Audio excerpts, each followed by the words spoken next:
Hello, this is Pastor Carl, Church at Harmony, a church where everyone's welcome. We're glad that you're here today. I hope if you're a person that's just tuned into us today, that's awesome. I hope somebody from our church has actually told you that, or maybe you heard the news.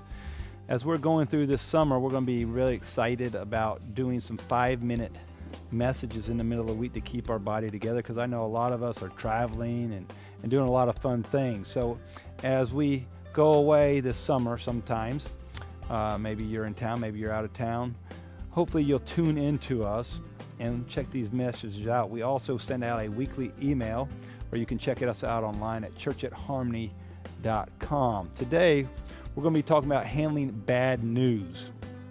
In Nehemiah 1, 2, and 4, it says, "And I asked them concerning the Jews who escaped, who had survived the exile, and concerning Jerusalem. And they said to me, the remnant there in the province who had survived the exile is in great trouble and shame. The wall of Jerusalem is broken down, and its gates are destroyed by fire. As soon as I heard these words, I sat down and wept and mourned for days. And I continued fasting and praying before God in heaven." Today's 5-minute message is, how do you handle bad news? If we look at this book, it's just awesome in Nehemiah. Basically what's going on is Jerusalem, the area of Jerusalem, the Jews had been attacked and the walls had been broken down, and back, if you look back at the riches of society, if you had big walls in your society, that meant you were rich. Well, guess what? Their walls were broken down. That means they're poor, they're broke, they're destitute. The other countries were making fun of them. I know that we've all had situations where that's maybe happened in our lives. Maybe we've fallen or we failed and we've been ridiculed. How do you handle bad news? How do you handle something maybe happening to your nephew, or maybe your mom, or maybe your son or your daughter, or maybe something that happened at work? How do you handle that? Well, if you look back in the chapter here, basically what it was saying is that, he wept.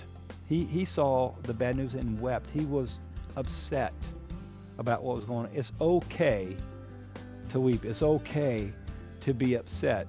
But if we just sit there and we stop there, that's not a good point. That's not what the Lord wants us to do. What Nehemiah did, he went to the Lord and he prayed about it. And as the story goes, he prayed and he sought the Lord, and then he got courage. And if you read the rest of the story, which I encourage you to do, Nehemiah got into action. And he went back and he rebuilt the walls. And maybe there's a relationship that's been damaged. Maybe it's failed. Well, guess what? You may need to go back and help rebuild that relationship. Maybe they don't want it rebuilt. That's when you seek the Lord and let him handle that. You seek his power and his grace. Maybe it's a job. Maybe you lost your job in this economy. What a normal thing to happen now. Well, are you seeking the Lord in that? Are you seeking after him? So as you go through things in life, remember to pray and seek God in everything that happens. It's okay to be upset, but seek him first. Then seek others that may help you, and that's what Nehemiah did. And he brought Israel back to an awesome power, and they were no longer shameful. God bless. Have an awesome, God-filled week.